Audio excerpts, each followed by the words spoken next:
Hello and welcome to the Ohio Arts Council's Rife Gallery. This is the Quilt National 25 Exhibitions DIY Ekphrastic Writing Workshop.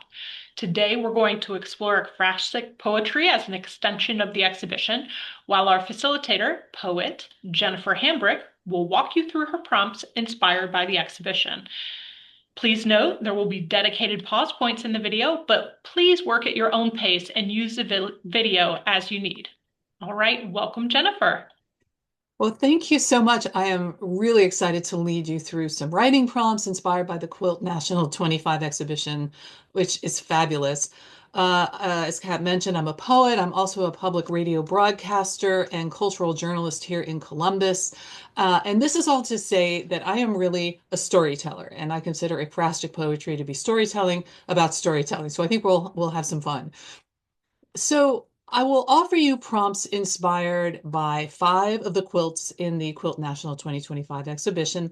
And there are 3, I'll say, domains of consideration that will resurface in these writing prompts. Narrative will approach narrative not just as linear storytelling, first this happened, then this, and so forth, but also disjunctively, leaving gaps for the reader to kind of fill in meaning. Then the idea of improvisation will also recur in these prompts, and you'll have opportunities to write improvisationally or really sort of in the moment. And finally, one of the things that I found extremely fascinating while I was researching the quilters in this exhibition was how metaphorically the quilters thought about their quilting processes. So metaphor will really be operative for us, I think, in a number of ways in these prompts. So our first prompt is inspired by Nimble Nimble, which is a quilt by the Milwaukee quilter Heidi Parks. And in a video, Heidi says that she takes inspiration for her quilts from a diary she had as a child. The diary, she says, had a padlock, which made her diary into a private space where she felt safe writing whatever she wanted to write. And Heidi aims, and these are her words, to create that padlock that she had as a kid by way of what she calls abstraction in her quilts, which allows her to work on things that are raw or vulnerable in the present that she wouldn't want to share publicly. So she creates abstraction by not putting into her quilts every detail of the story she wants to tell. In other words, by leaving gaps in the narrative. She puts only certain details in and leaves out others. So our first prompt is actually to play with writing a draft of what I'm calling a padlock poem, inspired by a story from your life experience that is meaningful to you in some way.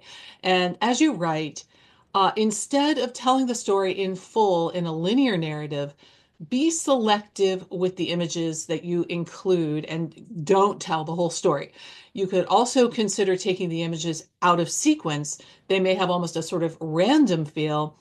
And you could even start by writing your poem as sort of a list of images that kind of come to mind from the story you want to write about as you're sort of thinking about it, while you're drafting. And also this could help. Heidi makes her quilts from reused materials. She made Nimble Nimble, for instance, from a vintage Japanese bed covering, one of her father's old shirts, some of her grandmother's old silk. So think about the metaphor of repurposing old objects as images. And as poets, you can repurpose old memories and stories as images similarly. So right for maybe 10 to 15 minutes, I'm going to show you an image of Heidi Parks's Nimble Nimble. So you can pause the video if you'd like, refer to that image of the quilt if you'd like for inspiration while you write. And here is the quilt.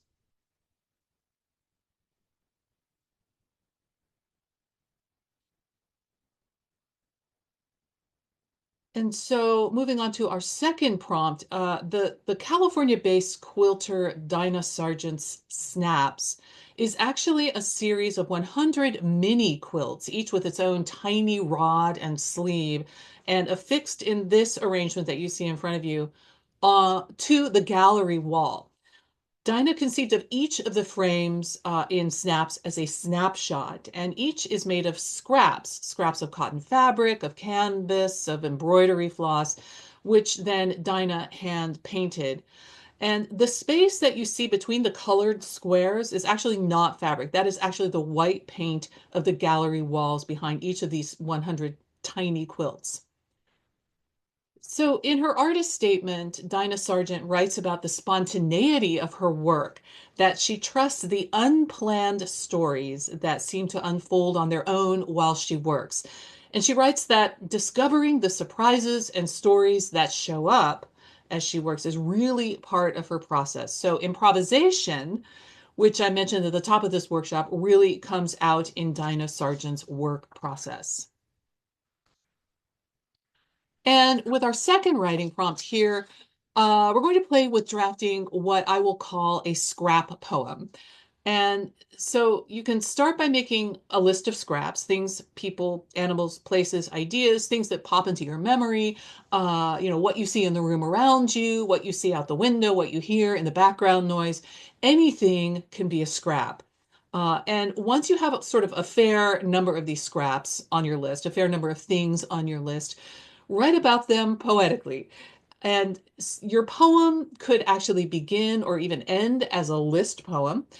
As you write, other images or ideas might come to mind. They probably will, and the whole poem might take surprising turns and or lead you to a surprising place as you write it. Feel free to just go with that, go with wherever the images take you and wherever it seems the poem wants to go. And just keep writing so you're improvising and allowing yourself to be surprised by what story shows up. And here is again an image of Dinah Sargent's snaps again. And you can pause the video if you'd like, right, for maybe 10 or 15 minutes, and feel free to refer to this picture of the quilt for inspiration.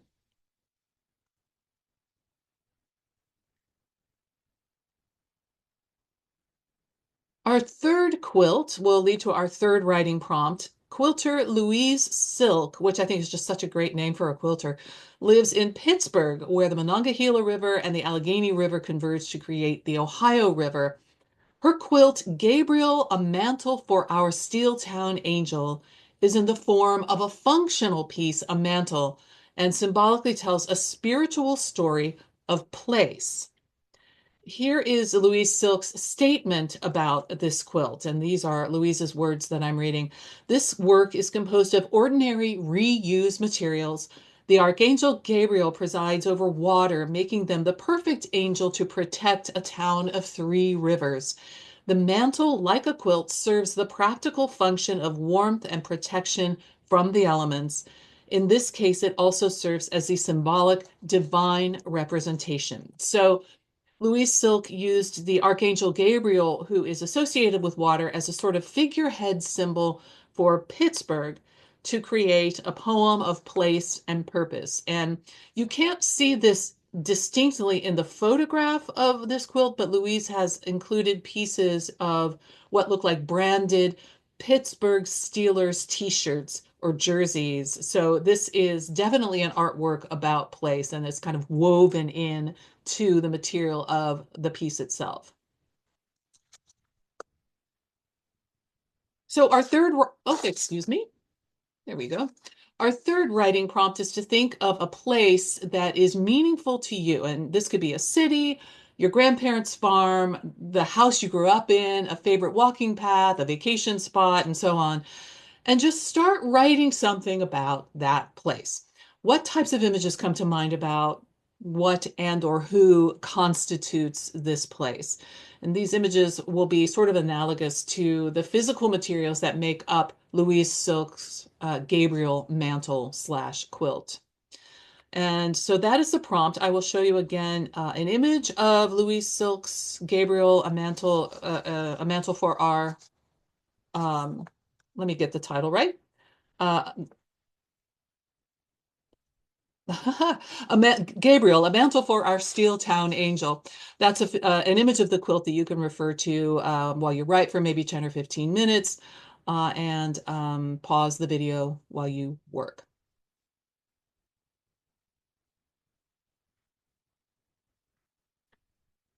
And here is quilt number 4.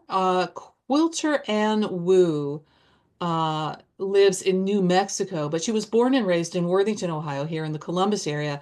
This is her quilt Hozomaki, which is made of scrap fabric.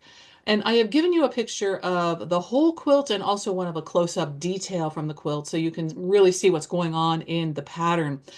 Hozomaki is a Japanese word that means literally thin rolls. Hozomaki is actually the most basic type of sushi roll there is. It consists of sushi rice, in the center of which is a single ingredient, like, a piece of cucumber or a piece of salmon or of pickled radish or something along those lines. And then the rice and with its simple filling are kind of wrapped in nori, which is a dried seaweed, and then sliced. So very, very simple sushi roll. Here is a description of Ann Wu's process. Ann Wu's work honors the conventions and practical objectives of traditional quilt making, yet affects contemporary relevance by challenging those same strictures through alternate interpretations, materials, and techniques to explore and expand the foundational concept of using scrape and labor to keep family warm.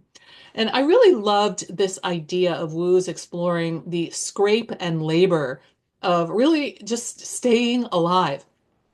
And in the case of this quilt, Hozomaki, she's exploring something I think really essential about food by centering this very humble type of sushi roll. So, with our fourth writing prompt, we're going to explore food poems. So, think of a food or dish that has some meaning for you. It could be a favorite family recipe, or your go-to comfort food, a vegetable you like to grow, and so forth. Write a poem that gets to the essence of that food. And you can use sensory impressions and follow them in an improvisatory way, sort of let them lead you into your emotions about that food or dish. And feel free to tell a story in a conventional narrative or to experiment with sort of piecing together, just like in a quilt, sensory impressions to see if you will carry the poem. So here is a picture of Ann Wu's Hozomaki. Pause the video and write for 10 to 15 minutes or so.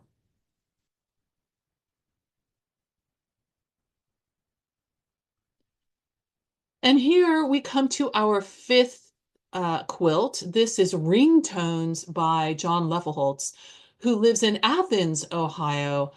Ringtones really expands the idea of what a quilt can be. It is made of LED animated and sound reactive chiffon, fleece, and muslin. And the chiffon responds to sounds around it.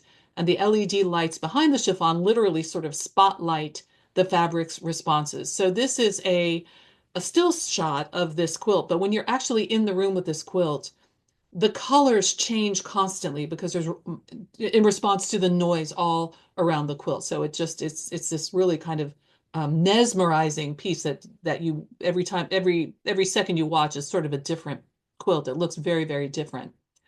So John Levelholtz coined the term juxtaposition and defines it as the process of the process of bringing unexpected elements together and seeing what happens. And he also writes, a spark is all it takes to unleash energy and passion. Art can be that spark.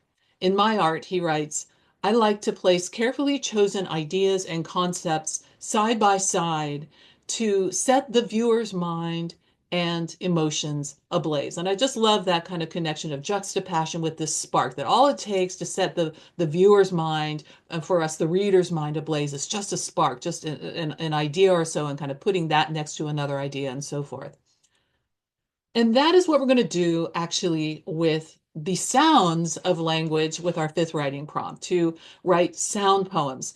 So for this prompt, really tap into a spirit of playfulness and ask your inner critic just to leave the room for a few minutes, sit for a moment, listen quietly with your inner ear. And when words start coming to mind, listen to the sounds of the words at least as much as to the meanings of the words, and just write by ear, kind of following the sounds of the words down through the poem as though you're improvising a musical performance. You might even imagine this as sort of a verbal jazz. So these word sounds could be the sparks, if you will, that you can set side by side and create a poem out of.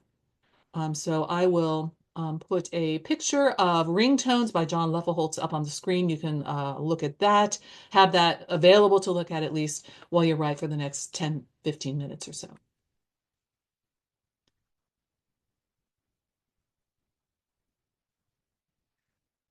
And finally, I'm Jennifer Hambrick, and it has been a pleasure putting together these prompts based on these phenomenal quilts. I really hope you have found them inspiring.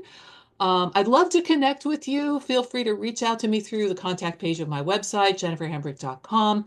Uh, please follow me on Instagram. I'm at Jennifer Hambrick Poet, and friend me on Facebook, and be in touch. Happy writing. Good luck.